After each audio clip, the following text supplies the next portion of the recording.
ఒక అతనికి వాకింగ్ చెప్తూ సువార్త పడేసినాడండి. వాడు వద్దన్నాడండి, వాకింగ్ చెప్పుకున్నాక అన్నాడండి. చెప్పొద్దన్నా సరే ఈ సేవకుడు వెనక వెళ్ళి చెప్తుంటే కొట్టినంటే చచ్చిపోతావు, వాకింగ్ చెప్పొద్దన్నాను కదా అన్నాడండి. అప్పుడు ఫోన్లో వీడితో ఎందుకులే గొడవ అని చెప్పి న్యూ టెస్ట్మెంట్ బైబిల్ తీసి నువ్వు చదువుకో, ఈ వాక్యం చదువుకో అన్నాడండి. నేను చదవను, నాకు వద్దన్నాడండి. అయ్యా మీరు కనీసం ఈ వాక్యం చదువుకుంటే దేవుడు మీతో మాట్లాడుతాడంటే ఓకే నాకు ఇవి చదువుతాను, అయితే చదివే ముందు ఒక్కొక్క పేజీ చింపుకొని సిగరెట్కి వెళ్ళి బైబిల్కి నేను సిగరెట్లాగా చేసుకొని తాగుతాను ఇట్లా అన్నాడండి. ఆవిడ పాస్ అన్నాడంట, ఓకే నువ్వు సిగరెట్లాగా చేసుకొని తాగు ప్రతి పేజీ, కానీ సిగరెట్లాగా చేసుకొని తాగే ముందు చదివేసి కాల్చుకన్నాడండి. అలాగే అని చెప్పి తీసిపోయాడండి. మత్తయి సువార్త 1వ పేజీ చదివాడండి. అది చింపేసి దాన్ని సిగరెట్లకు చొట్లా చేసుకొని కాల్చాడండి.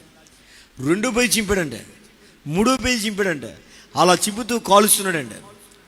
కొన్ని సంవత్సరాల తర్వాత ఒక పెద్ద అసెంబ్లీస్ ఆఫ్ గాడ్ ఏదో చర్చెస్ మీటింగ్ ఏదో జరుగుతుందంటే, ఏదో మొత్తానికి జరుగుతుంటే అక్కడికి ఆయన వెళ్ళాడంట. ఈ సభకి పాస్టర్ ఎవరైతే సువార్త పడించాడో ఆ పాస్టర్ వెళ్తే అక్కడ ఆ పెద్ద క్రూసేడ్లో ఎవరైతే ఈ యొక్క బైబిల్ పొందుకున్నాడో ఆ వ్యక్తి నుంచి ఉన్నాడంట. అక్కడ అతని కలగానే ఆ వ్యక్తి చెప్తున్నాడంట, నువ్వు నాకు ఇచ్చినటువంటి బైబిల్ నన్ను మార్చేసింది అన్నాడండి. ఫస్ట్ ఎలా సాధ్యమయ్యేది, ఏం జరిగింది, నువ్వు కాలుస్తున్నావు కదంటే, నేను కాలుస్తాను కానీ కాల్చే ముందు చదవమన్నారు కదా. నేను మత్తయి సువార్త కాల్చేశాను, నేను మార్కు సువార్త కాల్చేశాను, లూకా సువార్త కాల్చేశాను, కానీ యోహాను సువార్త దగ్గరికి వచ్చేప్పటికి అది నన్ను కాల్చడం మొదలెట్టిందని చెప్పాడంటే ఆయన.